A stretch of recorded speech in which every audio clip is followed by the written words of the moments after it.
కేంద్ర ప్రభుత్వ ఉద్యోగుల జీతాలు పెరిగే అవకాశం ఉంది. కరువు భత్యం డిఏ 3-4% వరకు పెరగొచ్చని అంచనా.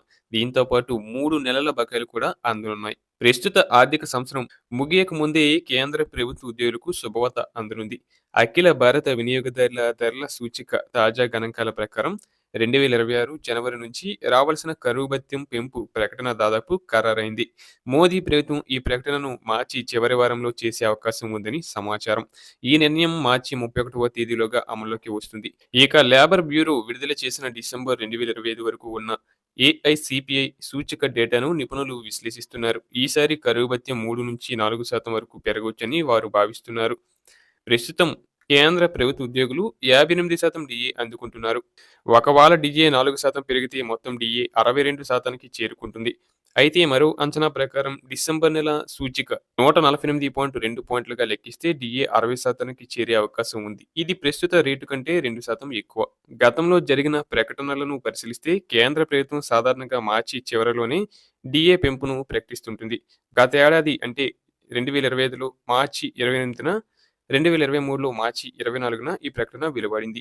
ఇదే ట్రెండ్ కొనసాగితే మార్చి 20 నుంచి 31 మధ్య జరిగే కేంద్ర కేబినెట్ సమావేశంలో ఈ నిర్ణయానికి ఆమోదం లభించవచ్చు.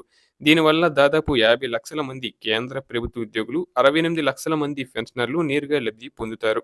ఇక ఈ కరువు భత్యం పెంపు 2026 జనవరి 1 నుంచి అమల్లోకి వస్తుంది. కాబట్టి ప్రకటన మార్చిలో వచ్చినా ఉద్యోగులకు జనవరి, ఫిబ్రవరి, మార్చి ఈ 3 నెలల బకాయిలు ఒకేసారి అందుతాయి.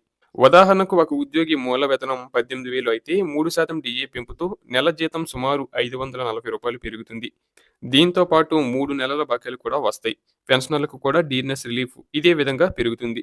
ఇక డిఏ పెంపుతో పాటు ఉద్యోగుల దృష్టి 8వ పే కమిషన్‌పై కూడా ఉంది. 7వ పే కమిషన్ పదవీ కాలం 2025 డిసెంబర్ 31తో ముగిసింది. 8వ పే కమిషన్ ఏర్పాటు ప్రక్రియ ఇప్పటికే ప్రారంభమైనప్పటికీ దాని సిఫార్సులు అమల్లోకి రావడానికి మరికొంత సమయం పట్టొచ్చు. ఈ మధ్య కాలంలో డిఏ పెంచి దాని మూల వేతనంలో కలపాలన్న డిమాండ్ ఉద్యోగుల్లో బలపడుతుంది.